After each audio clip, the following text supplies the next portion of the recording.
Hi, this is Emerald and welcome to the Diamond Net. And today I'm going to be sharing with you a collaboration video between myself and my friend Jack. Jack has a YouTube channel called StatesUnlocked, which is all about psychology, human behavior, and practical tips on how to improve your life. So you should definitely check out his channel.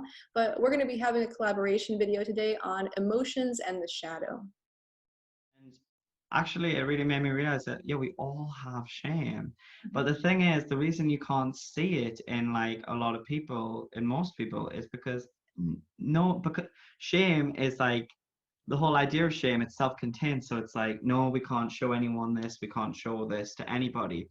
And I recently had a friend who told me like that they got really angry and stuff. And I think she felt comfortable telling me because I told her that I'd been really angry. But I was thinking, now I wonder had I not opened up that I'd been angry in this way that she would have done. Mhm. Um, and I was just thinking, yeah, like here's me sometimes thinking, God, I'm falling apart. Meanwhile, everyone else is just like, kind of like picture perfect. But no one is. And it's so hard to actually always remember that because we live in our internal worlds and we see the truth, the reality of the situation. And sometimes I can't speak for everyone, but I know for me, it's been a difficulty of mine to see like actually other people have stuff going on and sometimes worse stuff going on. Sometimes people, you can think, oh, well, actually, I'm not really doing very well. But actually, in comparison to like someone else, you're doing so well and you've already overcome so many things. Um, and actually, I think, a lot of the time, and this kind of goes back to what we were saying before about the good vibes only people, actually, the people who are talking the least about it doesn't necessarily mean that's because they've got the least crap. That Mhm. means because they're shoving the least, most of it down, meaning it's actually really probably taking over their lives in a way that's, really overwhelming. Absolutely. Yeah, and I think like just remembering back to when I was like a little kid before I had had any kind of insight into the fact that other people could be experiencing the same things as me is like there was just a lot of shame associated with that experience. I remember being like 6 years old and just feeling like a total alien, like nobody feels the same way as me, nobody thinks the same way as me. Everybody else is in this like superior position, they know better, and like Hmm. I'm in this position where it's just like yeah, it was just this real feeling of inferiority and like being alien in some way. And I think once I started to realize and started to get little glimpses that, oh, other people are, having like emotional struggles too. Other people have a similar kind of inner life to me, and it isn't just me and like, me along with all of these like people who are, you know, it was seemingly at the time, it just felt like so hostile, and it was such an all encompassing illusion that it was like, oh, I'm the only one struggling. And like, it brought up all these feelings of shame and self-pity and isolation and exile. And, I just think that, a lot of that, a lot of those feelings that were really rough for me back then came from the fact that we live in a society that is very anti-emotional, is very denying of the emotions and sees them as a weakness.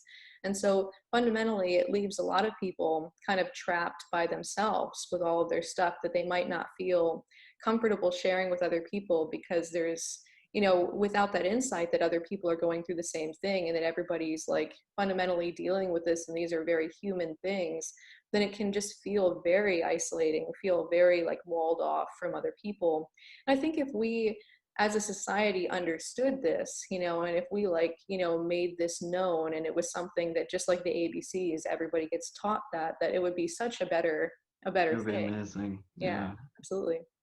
It would be, yeah, it would be incredible because actually, obviously there's men have like a really high suicide rate, and I think that actually does have like a massive correlation with the fact that actually there is so much shame around just being a human being and having emotions.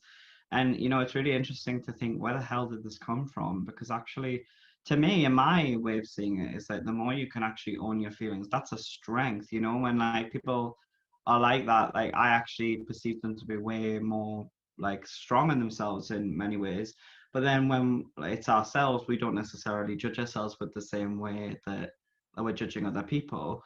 But I know that, as I say, with men, it's a massive issue. And I do think there's a correlation with that and the high suicide rate, purely because, you know, having emotions is what makes you human, and it's what makes you it's you. That is you. Like, and all the other stuff, the kind of like, oh, I like this pastime, or I do this or that.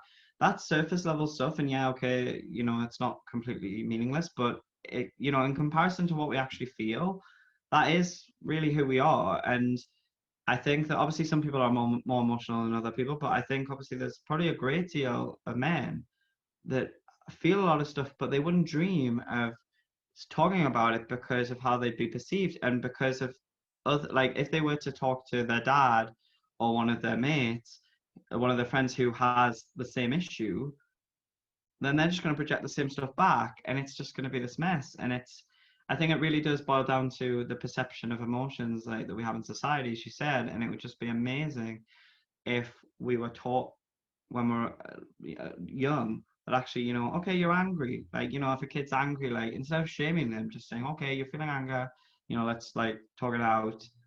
But, you know, I don't know if we'll ever get to that point, but it would be amazing.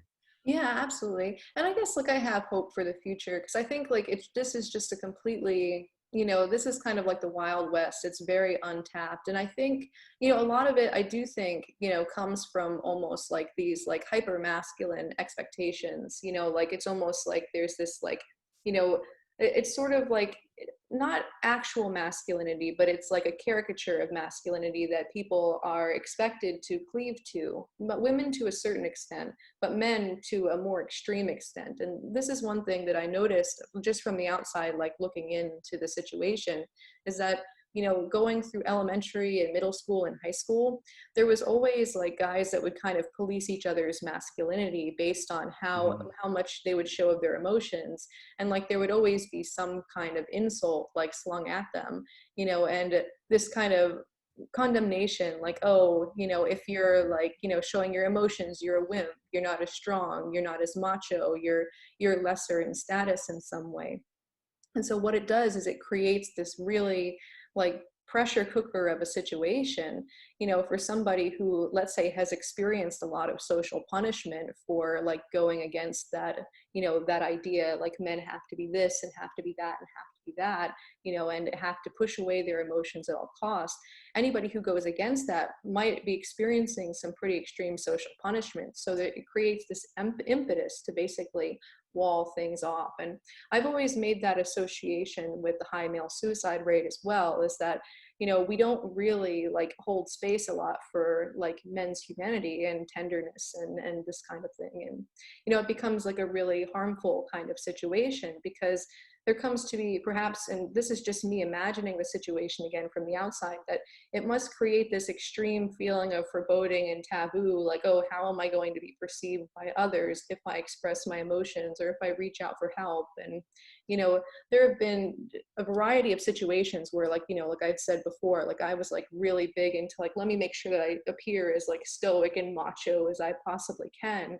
And even though that wasn't the social expectation on me, I know that there was a real heaviness around like, oh, I don't want to share anything in me that could possibly look vulnerable or could possibly look weak. And yeah, so it's like this real punishment for, feeling emotions on that spectrum.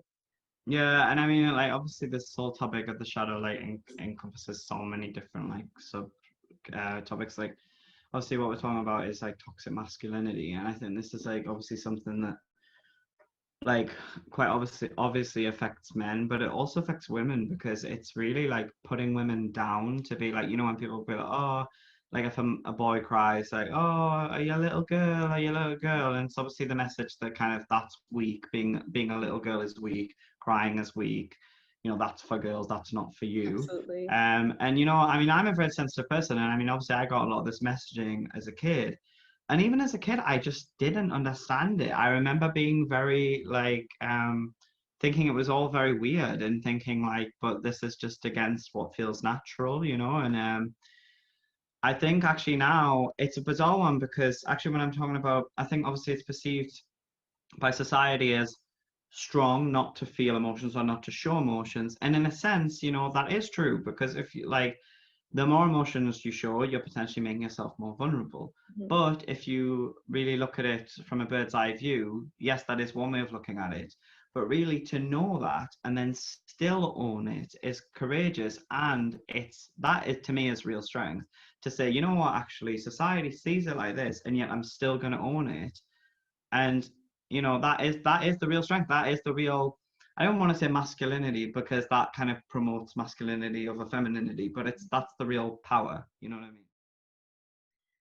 All right, so that's all we have for you for now. Make sure that you go check out the other video over on Jack's channel that we also recorded. It's another collaboration on a similar topic. So if you enjoyed this conversation, you know, make sure you go and check that out. His channel is called States Unlocked, and I will link it in the end screen and the description box below. Anyway, that's all I have for you now. And until next time, keep becoming more you.